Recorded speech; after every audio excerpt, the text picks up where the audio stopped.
Instagram, Facebook, Twitter and YouTube. These are the biggest social media platforms used by over 2 billion people today. In today's society, over 60% of people have at least 2 social media platforms connected to their phones or tablets. Social media can be a great thing. It gives people the chance to speak to their friends online and stay connected. But is this really a good thing? So many of these people rely on their likes and shares to keep them happy and content with their life. If they don't reach enough of their personal goals, they feel sad, depressed and alone. This means social media's got a huge part to play in people's lives. Some people can't even live without it. But some of the biggest names on these platforms have a huge influence over their audiences, for good or bad. Are these social media influencers abusing their followers? I do use social media on a regular basis, just to kind of keep in contact with my friends and see what they're getting up to and just like what's happening in the world around us today. I use social media every day, so I use WhatsApp to keep notified on all of the activities. On average, I probably spend about 3 hours a day on social media. I'd say that I would consider social media a big part of my life, essentially because I think without it, I don't think I'd be able to keep in contact with my friends as much, or just generally having any like sort of information on what's going on. I think the good things to social media is that you can stay up to date with all the group chats like that you have with your friends. I think social media can have negatives.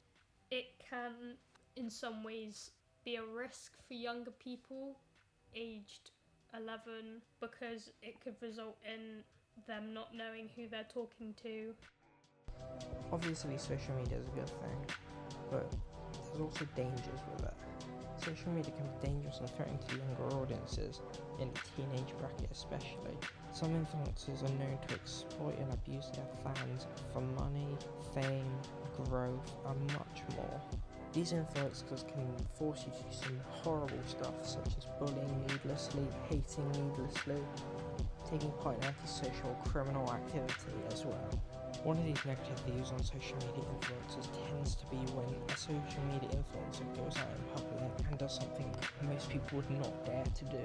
The news paints this in a negative light to make it look like they are psychopaths, which sometimes is true, but it isn't always true. Though I really enjoy using social media to catch up with people and to basically be nosy, it's not the most important thing in my life. I can live without it. Most of my friends, we don't arrange to meet up using apps like Messenger.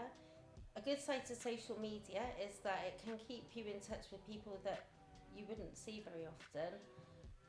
Friends that I went to university with, I rarely see any of them now. We meet up with a small group of them quite regularly, but that's about twice a year.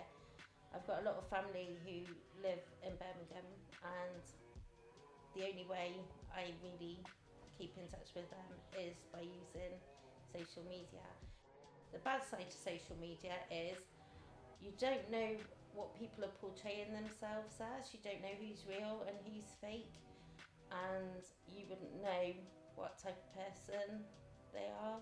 They can lead to exploitation and grooming. And what was interesting was a programme last week on Channel 4, I think it was called The Circle, when the winner was actually a man who was on social media posing as a female. I started using social media when Facebook came out, so about 2005.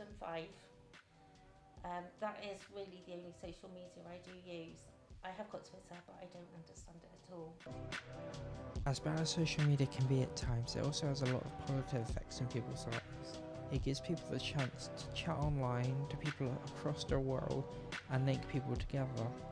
It gives influencers a chance to talk to their fans. It also gives people the chance to meet others from these conventions and fan meetups. In my opinion, I feel like these social media influencers help more people than they hurt. I feel like they care about their audience and try to do whatever they can for them.